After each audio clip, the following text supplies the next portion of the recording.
When you dare to share, you break the silence. When you dare to share, you speak your truth.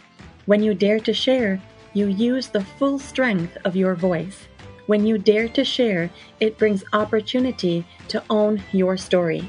So tell it, be heard, and at the same time, your sharing is someone else's learning, inspiration, motivation, empowerment, and hope. There's always an element to each of our stories that remains a secret. For some, we feel it's a dirty little secret. Dare to share your untold story exposes these secrets in a welcoming and positive way. I encourage each of you out there to dare yourself to share what is yours to tell. When we dare, it is the courage to do something really important. Let this be a vow to each and every single one of us that we take risk, we brave, confront, and face what is, while inspiring and empowering all communities. So let's break that silence and tap into mental beauty. This is Salima Jadabji, your podcast host, a practicing clinical social worker, and your mental wellness connoisseur. Welcome to the Dare to Share Your Untold Story podcast, episode number 47, Pain, Struggles, Roadblocks, and the Road to Success.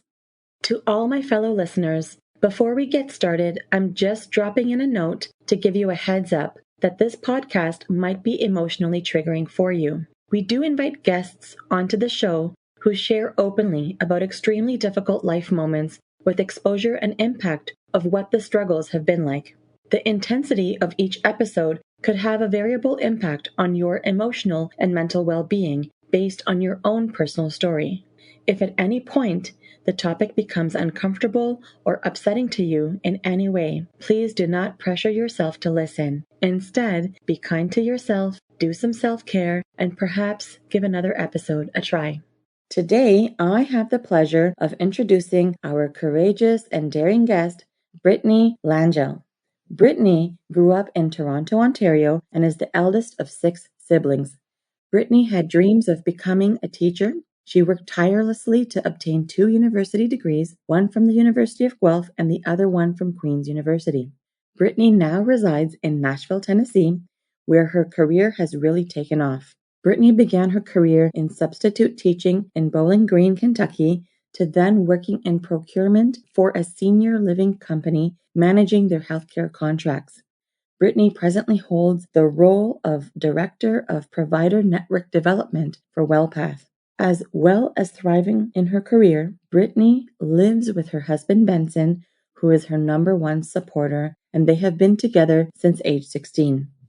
Together, they have an 8-month-old son, Sebastian, and a wonderful dog named Hudson. And Brittany is enjoying learning to have a work-life balance as a new mom. Brittany also loves to travel the world and has been to 16 countries. She enjoys packing up with her husband and exploring, and now brings their son along, who has already been to California twice, Florida, and Toronto. Hey, Brittany. Welcome to the Dare to Share Your Untold Story podcast.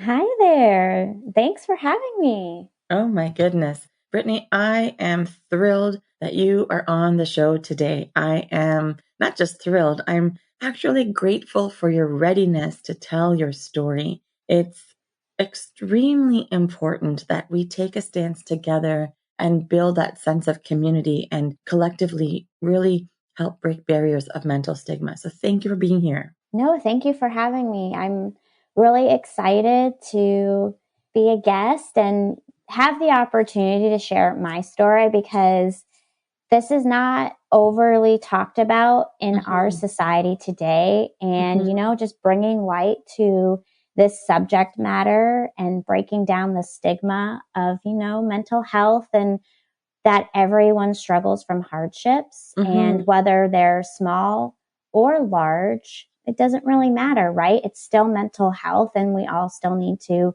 acknowledge it and talk about it.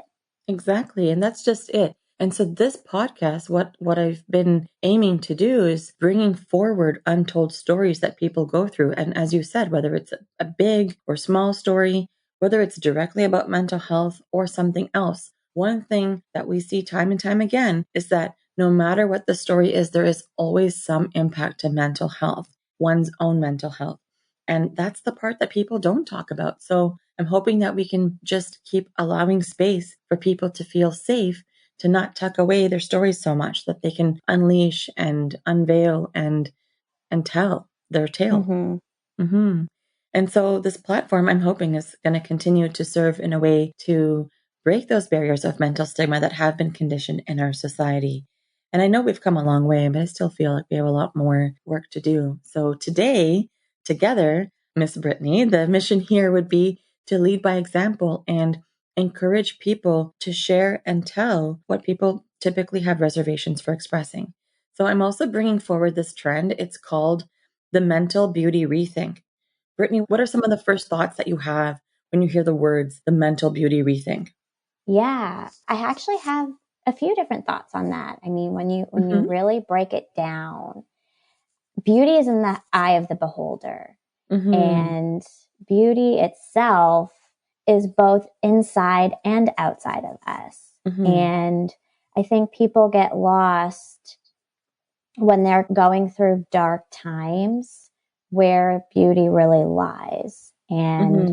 when I think about the mental beauty rethink, to me, it's everyone is unique and everyone is in a different mental state, and there is beauty in that. Mm-hmm. And bringing forward things that we haven't talked about publicly and being transparent and accepting those for who they are.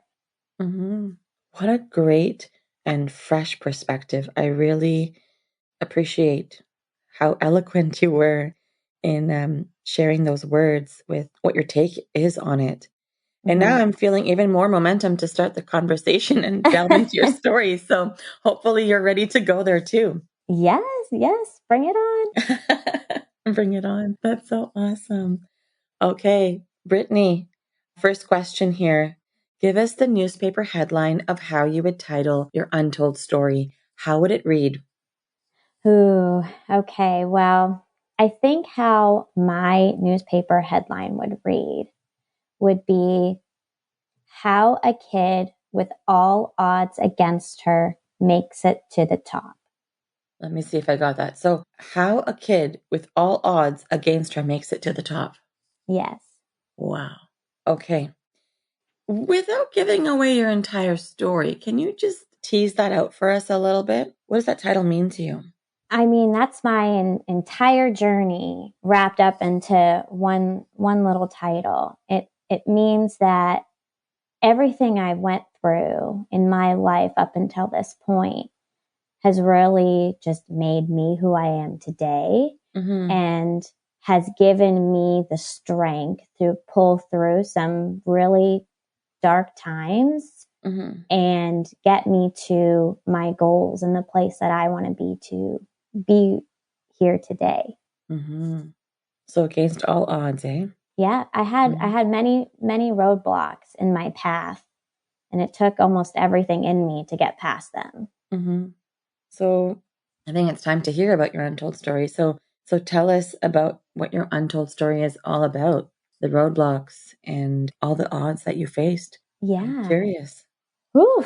Well, this is a story that there's a lot to my story I really kept to myself. Even some of my closest friends, I've just never opened up that door or that box and gave them a look into some of my past, right? Mm-hmm. But, it starts where pretty much my entire life I come from a family of divorce.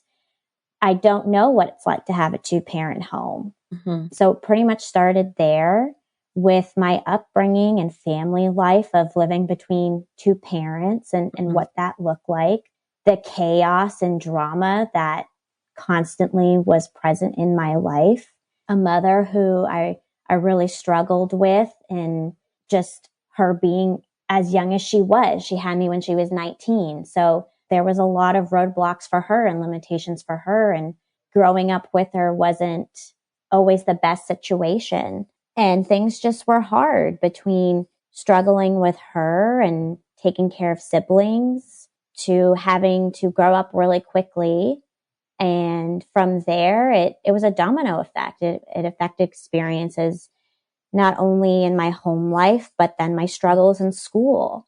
I have a very vivid moment in my head that I will never ever forget. And I can close my eyes and picture that moment when at the age of 12, I did decide to move out and move in with my dad. Okay. And when I was reestablishing myself in a new school system and getting evaluated because I was so behind in school, I had a teacher who, is supposed to be a mentor, an advocate for all students, tell my dad, not knowing that I could hear, that university wasn't in my path. And we had to accept that. And it was up to him to choose where I should need to go in life because that wasn't going to be in my cards. That wasn't an option for me. From age 12, this teacher had decided to forecast that part of your education post high school. So you were in elementary school still. Yes, that was actually in grade 6. That conversation happened. Wow. It was a teacher that supports kids with special needs. So it really is shocking at being a teacher myself today, even though I'm not practicing that was the thinking of this teacher. And so from then on, it was a battle just trying to prove myself against that statement and judgment made from me at that time. Also in the same parallel of dealing with family life, right? And then pretty much getting me to where I am today, being in a really good spot in my career. But it definitely came with a lot of pain. And I still feel pain today, right? So, and my mother currently is a missing persons case. So unfortunately, there still is a lot of pain and sadness that I deal with today, even in the eye of success that I'm becoming in my career. Right. That's like a quick summary. Yeah, but there seems to be a lot of layers of different pieces that bring together all the different roadblocks and turmoil and pain and suffering that have been part of your journey. And as much as I want to start asking you some questions about your mother being a missing persons case, I kind of wanted, with your permission, to be able to go a little bit further back. A moment ago, you talked about you really struggled with your mom, your mother, from a young age, that you had to grow up quickly. You were sort of parenting your siblings and you were behind in school. I'm curious if you're able to share a little bit about what those struggles were like. Like I mentioned, my mom had me young. She was 19. So she was very much still a child herself. So growing up wasn't the easiest for me. I have a little brother, maybe a year apart. Do have several half siblings, but they come a little bit later. But being that young, she was living off of child support and welfare checks. I vividly remember standing in line waiting to pick up those welfare checks. But she didn't grow up yet. So she was still very much wanting to find herself and go out and party. And I just remember there were a lot of times where she would take hours to get ready with her girlfriends and then would be out for the night. So my brother and myself were with babysitters a lot. And she, was out for all hours of the night, not coming home till the next morning. And then you had me and my brother taking care of her when she was sick, or now I know, like hungover, and fending for ourselves. She wasn't the worst mother ever. She, she took care of us when she could, and you can tell there was love there, but it's just it wasn't enough. It wasn't consistent, it doesn't sound like. No, it really wasn't, right? And school wasn't a big factor for her. She would rather us help with other things. So any homework that we had, it wasn't really getting done. There were times where I wouldn't be going to school because she just didn't simply want to take us or walk me to the bus. And so what would happen? Like, if you didn't go to school, did the school ever follow up with you guys, or did anyone notice that what patterns were going on for you? Oh, for sure. I was the number one record in the school for tardiness and days not showing up. What did they think that was about? Like, did school administration ever wonder? I think they did. I mean, I can't even count on my two hands how many times I've had to be interviewed by social services at that Right. time in my life. What was that like for you? Scary. I mean, you're a Yeah. kid and you have people questioning you and asking you really deep questions. And, just being an adult now, I know how social services workers can be, and they really push and prod. And I know that they're only trying to do good for you. But what I will say is that was such a reoccurrence that my mom did tell us how to answer those questions, right?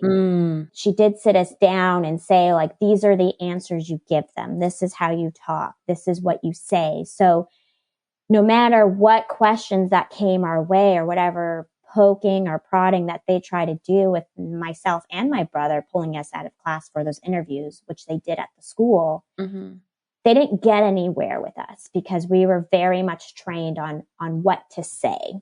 And I know that my mother might not know or see it even today, but there was a lot of verbal kind of abuse where we got yelled at a lot or called names, or if something didn't go right, or if I did say something to the social workers that had them question her a little bit, I would get in trouble.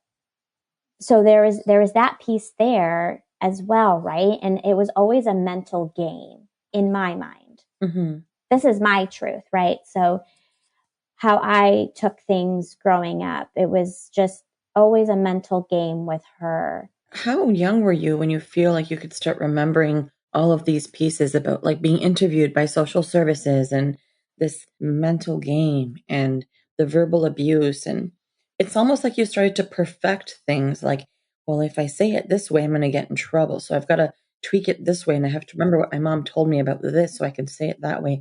It seems like you were already doing a lot of organizing and planning in your mind. How old were Yeah. you when all that started? I mean, honestly, I remember going all the way back until grade 1. So how old are we when we're in grade 1? 6 years old?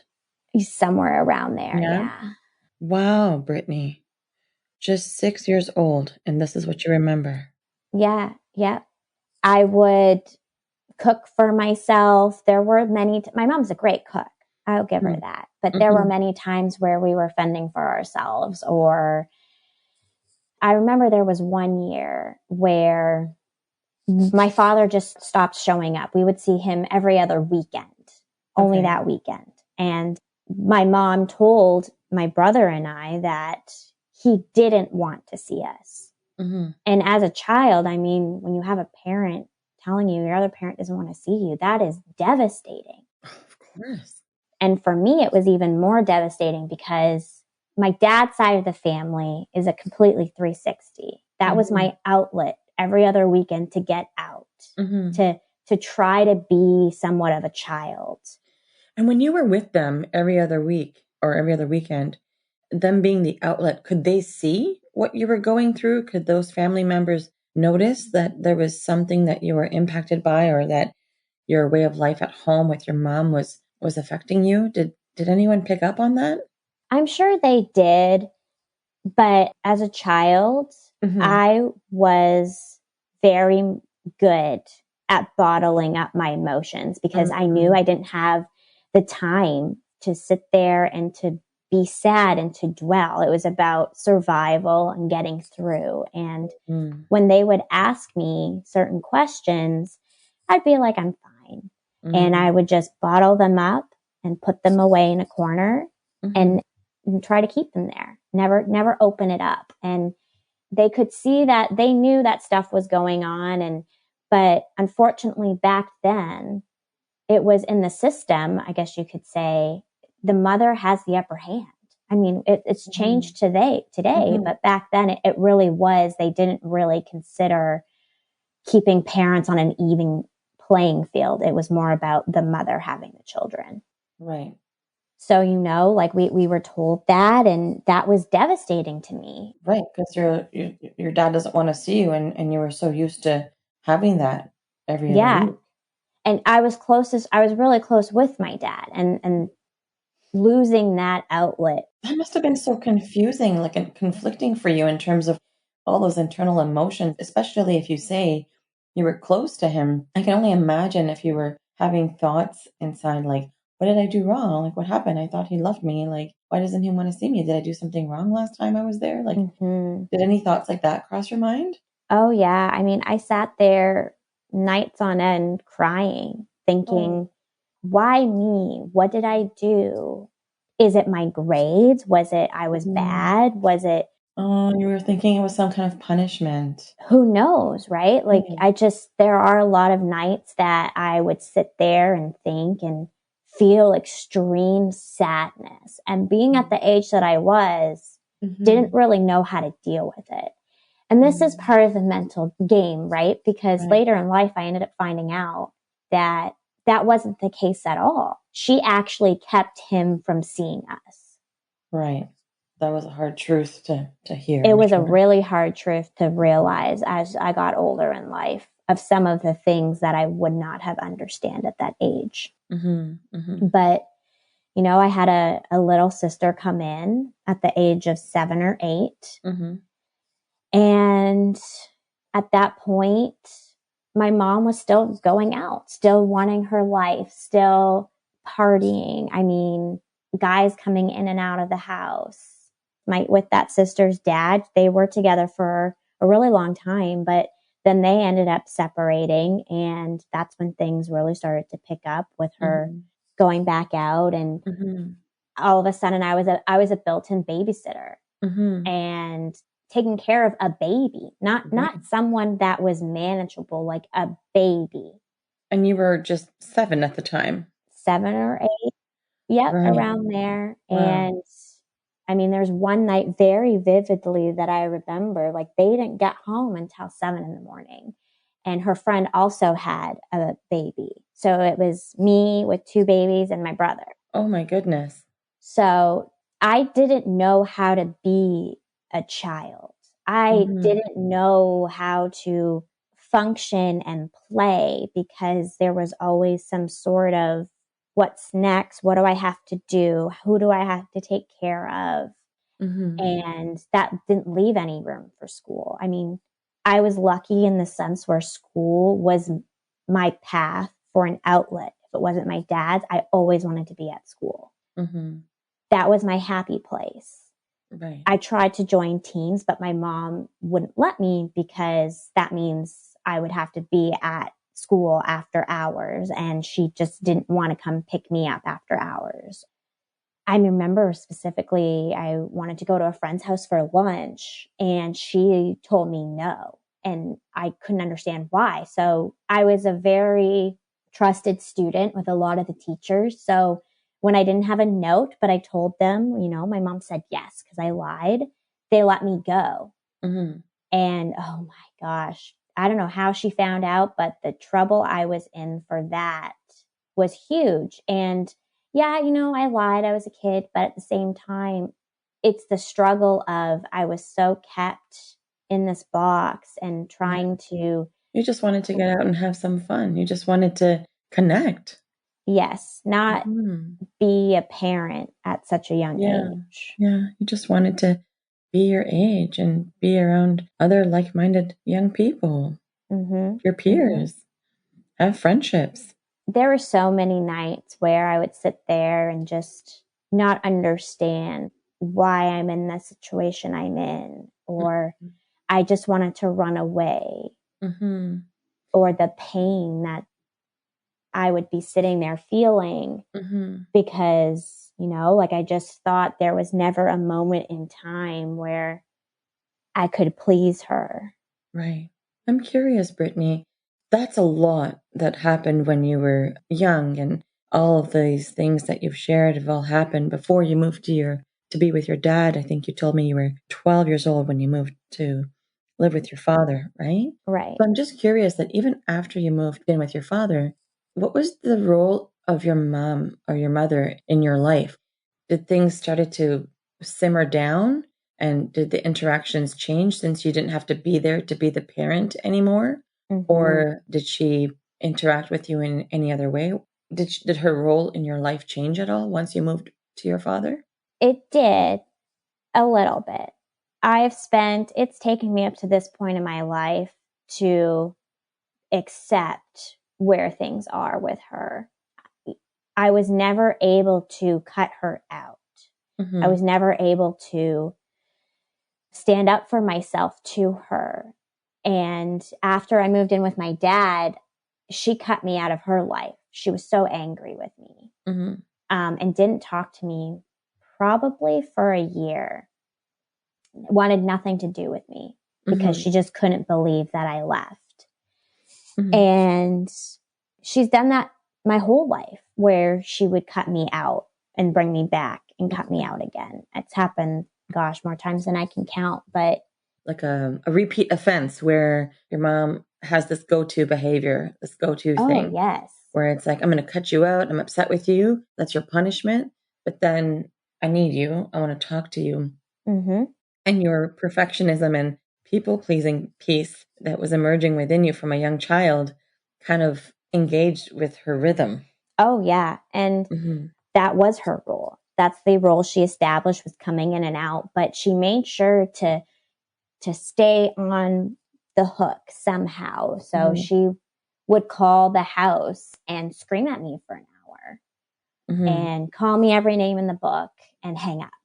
And I didn't have it inside me at that age to be able to hang up on her. I sat there and I listened to every word that she said.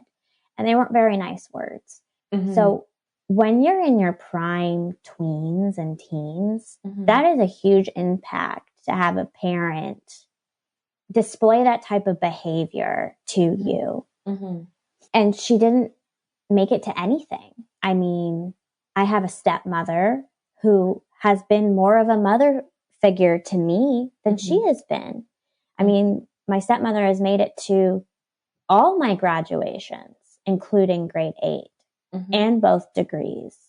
She's been in the audience when I'm showing horses. You know, she was there for a lot of things that my mother said she would be there for, and then last minute would call me, yell at me about something, hang up, and not show up because she likes to create her own drama.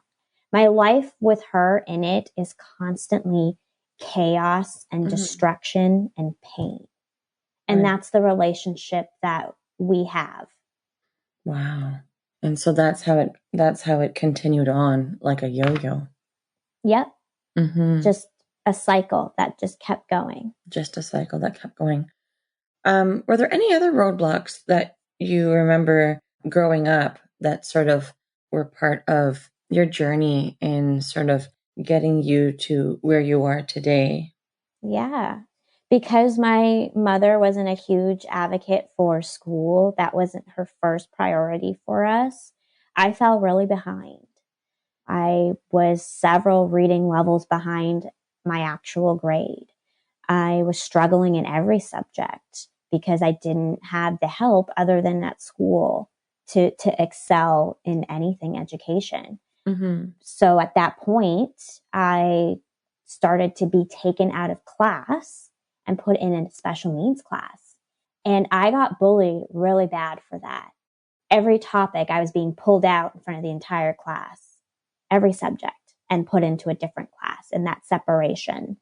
At that point, I was in a Catholic school, actually. And just the bullying I got from that and how I was not normal. I was different because I couldn't be in the mainstream classroom. That created a lot of roadblocks for me, because when I did get out and when I did move in with my dad and get reestablished in another school system, that is why I was being evaluated, was because I was so far behind. And hearing this educator tell him that university wasn't in my cards because of all the roadblocks I would have had to overcome, I'm not going to lie, really lit a fire under me. Set something off that I was like, I'm going to be on a journey to prove you wrong. Right. Nice. At that point in time, I was really behind. I continued to be behind. It was going to be hard to catch up that many grade levels, but luckily my father didn't take that either. He's stuck up for me. He made the school work with us. I ended up being put on an IEP, which is an individual education plan.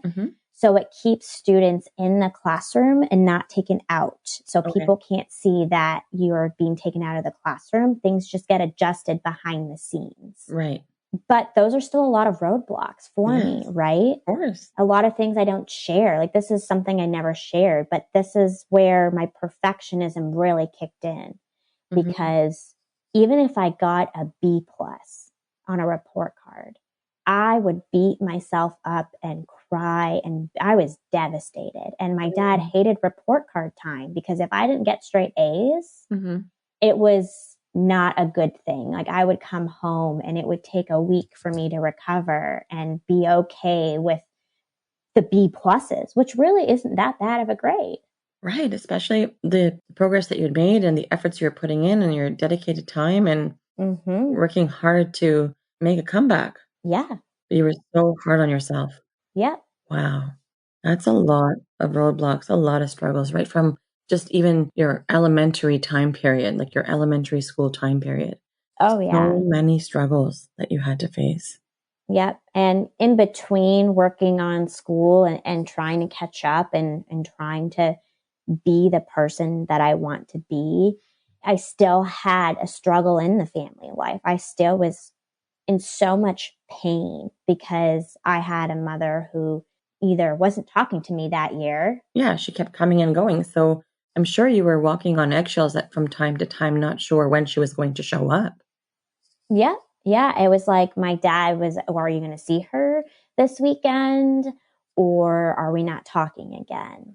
Or are you going to call the house and threaten her because she left? I still think up until this day that a part of her still punishes me for leaving, for picking that way out. Yeah. That's a hard truth to sort of keep in your mind for so long. But I hope you know that whether she's holding on to that or not, you don't need to, right? It's taken up until this point in my life to be able to accept that, right? Like, it's a pain that I've carried for so long and wondered. As long as you can acknowledge it now, though, right? As long as you can at least start that process to acknowledge and say, that's not mine. That's hers. I'm going to give that back to her. Yeah. She can work on that and process that. Yeah. And the funny thing is that I could never cut her out. And when we did have the moments of talking again, that I had to be this therapist of the family, where if she was fighting with my brother, it was coming to me. If she was angry with the other sister, she was coming to me. If she needed help or needed money or needed anything, she would come to me. Sounds like you had this overdeveloped role of being the savior, the hero, and the mother to the family. Yeah. And I think when I ended up getting the opportunity to move to the States with Benson, that was a really hard choice to make, because who wants to leave their home? Yeah, everything that you know, everything that was familiar to you. The comfort that you built. But, a deep, deep down inside, a part of me knew, in order for me to be a better person and achieve the goals and shine the way I wanted to shine, I couldn't do that staying there and being able for her to access me. I had to leave. Right. That was the only way that I could step out of that drama and be far away and be able to be my own person. I knew if I stayed, there was not going to be ever a way out for me, because I would be too close to home. Right. Right. And that sucks, because that leaves behind my father, my stepmom, all my siblings. But I knew deep down inside that was the best choice for me to get out of this cycle with her. Right. Yeah. And it was obviously something that was a very difficult choice for you to make, a really very difficult choice for you to make. But it sounds like you really allowed yourself to choose yourself for the first time. Yeah. And, like we're still dealing with a lot today. My two youngest half sisters on my mom's side, she dropped them off at their dad's one night like they were nothing and left them behind. And no one's heard from her since. So, Brittany, when people come to see me in the therapy space, individuals are typically in one of three places. Some are getting started, some are in the middle, some are looking back. What part of the journey would you say that you're in? I know there's lots of different elements and moving parts of your journey, but where would you say that you are? In the beginning, the middle, or looking back? I would say I would fall in the middle-ish. Middle-ish? Okay. Yeah, like I said earlier, it's taken me up to this point in my life to finally accept that I haven't done anything wrong. And I have done the best that I can do for her. And so to get to that point, I would say I'm in the middle, right? I finally got there. I'm starting to accept the things as they are and work towards being my best self. Yeah, absolutely. Absolutely.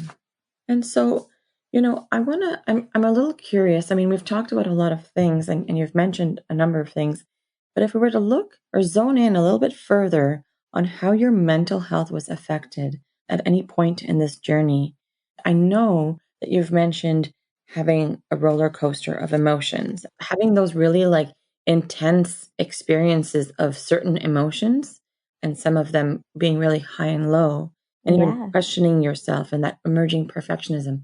But are you able to like tease it out a little bit more? Can you tell me a little bit more about what kind of emotions were you experiencing, or what was part of that roller coaster?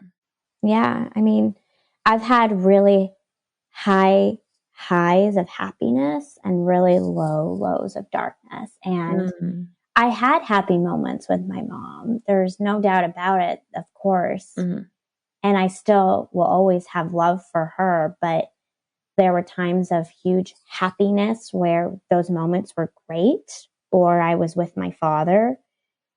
But there were a lot of lows and darkness where I just, as a child, did not know how to sort out my hurt and sadness and understand what's going on, right? So when you were experiencing sadness, what was that like? How did it manifest for you? For me at that age, it was just sitting in silence. I didn't know how to deal with it. I mean, I was a child and I was put in a unique situation of just really unfortunate and series of events. And when I would sit there, it would just like feel this darkness consume me. And I ended up just shutting down and becoming silent. And luckily, I didn't lash out too badly or turn to anything extreme. Because at the end of the day, somehow my intuition and my gut told me there is a light at the end of the tunnel, and to just reach for it. And that light for me was my outlets of school or my father or visiting him for the weekend. But I would shut down a lot where I wouldn't talk about anything, where I would just constantly sit there stewing and wondering. And again, I didn't know how to deal with it. We're going from the ages of 6 to 12 and even older after. As I got older, I started to understand, like I would pick myself up, try to dust myself off and keep marching forward, because at the end of the day, that's not the person I wanted to be. I knew who I wanted to be. But overcoming some of that was extremely hard. Sure. Did you ever experience panic attacks or any other like physical sensations that you knew that something was happening inside you, even if you couldn't understand it? Did anything show up for you like that? Fortunately, no, I didn't Mm-hmm. have any panic attacks or Okay. anything like that. I would have situations where I would just, at one point, just start crying. Like nothing happened, Mm-hmm. but I would just start crying and I didn't know how to control it because I bottled it up for so long that at some point in time, that bottle burst. Mm-hmm. And that would be everything coming out.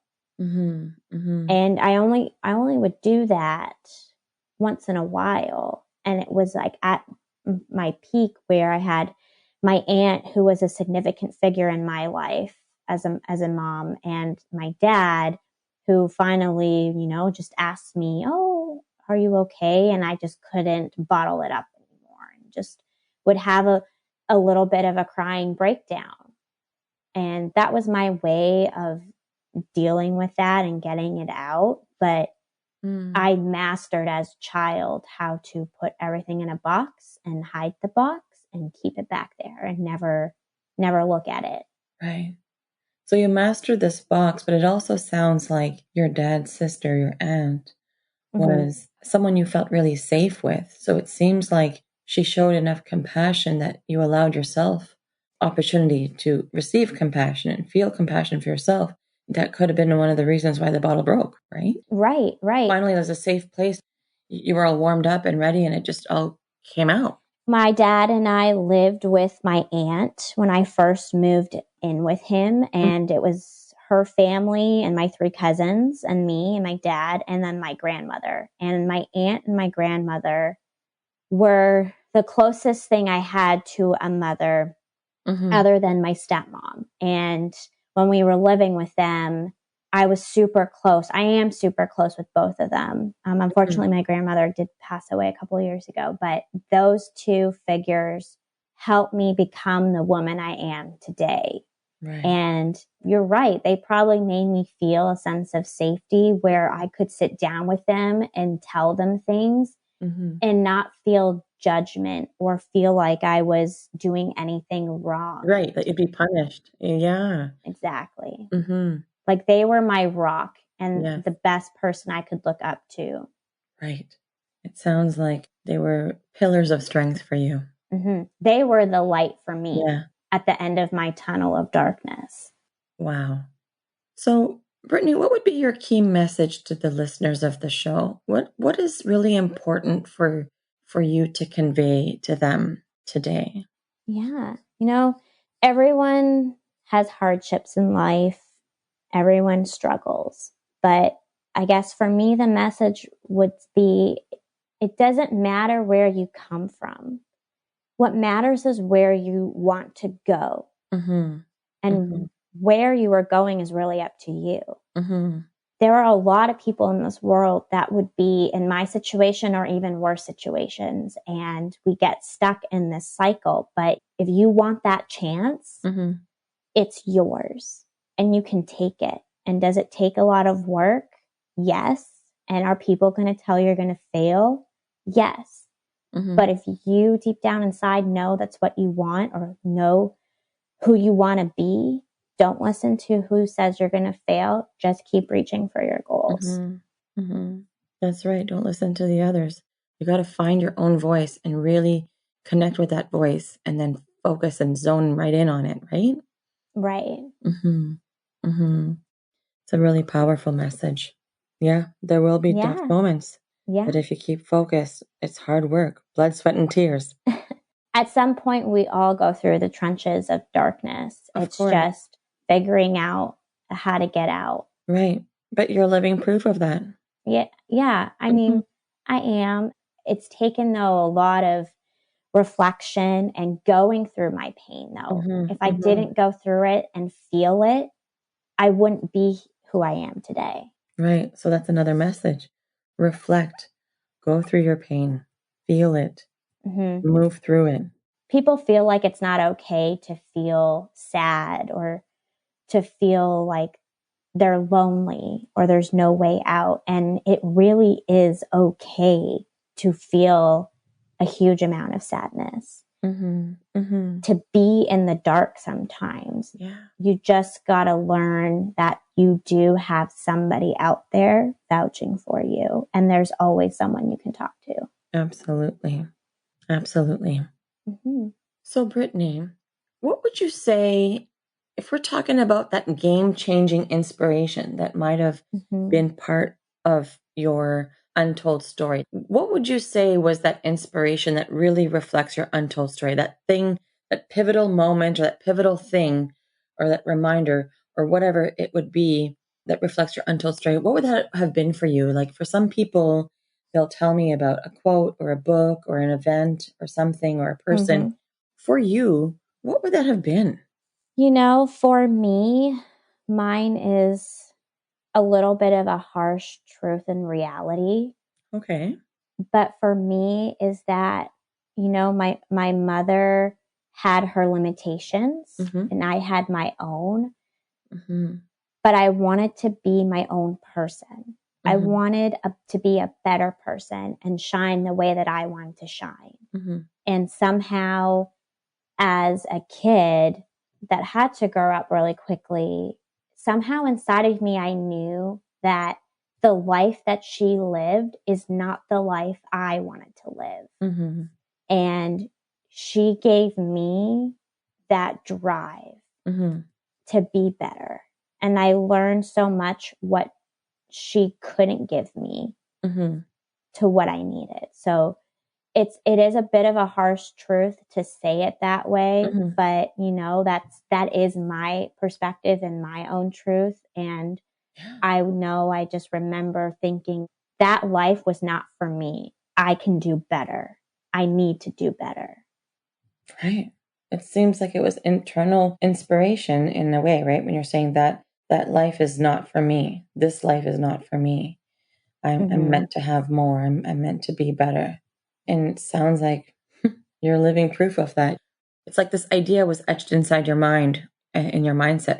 As you said, since you were a kid, you already had to grow up quickly. So who knows what sort of thoughts and reflections and insights and inspiration you were getting from whatever you were exposed to. But to recognize that this is not the life that I want to live. I don't want to become that. I do want to become this, though. I'm not sure how, but because I know what it is, I'm going to find a way. Exactly. And, you know, I also had an aunt on my mother's side. They would look at us and make comments. They didn't think that we were going to amount to anything. I don't know. I'm built the way that when someone looked at me like that and said something along those lines, it just would light a fire. And I'd be like, okay, you watch me. I will prove you wrong. You showed her. You showed I her. did. Yes. Yeah. Yeah. So what is a cause or an organization that has been impactful to you on your journey that you would like to give a shout out to? So this could be like, an organization that was influential, like as you were growing up, or maybe one that you found now that you think would be really good for someone who might be going through the kinds of things you went through previously. Yeah. So there was a current organization that's local in Nashville. It's called Play Like a Girl. Play Like a Girl? That sounds pretty fun. Tell me more about that. So they support young girls from the ages of, I think, 9 to 13 in being better and mentoring them to reach for the stars. They really promote the STEM program, Women in Science, but they really serve a vulnerable population. You know, they're trying to give girls an opportunity and a mentor and an outlet to look up to and to show them that you can reach for anything as long as you put your mind to it and hard work. Right. And I was asked to be a mentor. Fortunately, it was around the time I was just becoming a mom, so the timing just didn't line up correctly. Right. Well, I'm sure you will be a mentor when it's meant to be for you, right? But that sounds like a phenomenal organization, a phenomenal charity. Play Like a Girl. Amazing. So, how can people connect with you if they would like to? What platforms are you findable on? Yeah, I'm on LinkedIn, I'm on Instagram, and I'm on Facebook. Amazing. Okay. Wow. Brittany, Yeah. guess what? What? You just dared yourself to share. Congratulations. Whew. Wow, that was fun. I Mhm. really hope that, my story just at least helps one person. I'm pretty sure it's going to help more than one person. Brittany, for me, I just want to take a moment to say that I am feeling quite privileged to be able to hear all that you were able to bring forward and reveal in your untold story, tying all the pieces together from your upbringing to what family life was like and all those overdeveloped roles that you played and feeling the weight of the world on your shoulders and taking it on anyway. Yeah. To working through pain, leading you to today's success. This is like just untouchable. It's admirable. It speaks volumes to your courage and your strength and your abilities. And you've taken great risks to speak openly today. And so I'm really grateful to be on this side of it, on the listening side and the witnessing side. So thank you for the deep conversation and for all the daring and all the sharing today.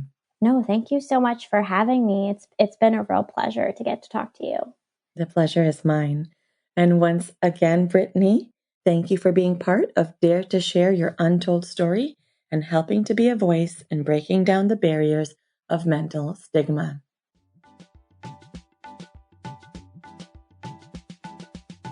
To all of our listeners, if you like what you've been hearing on this podcast and you want to be part of breaking down barriers of mental stigma, I invite you to go wherever you are listening to the episode and hit subscribe. Leave us a comment or a review of the episode and maybe how you relate to it.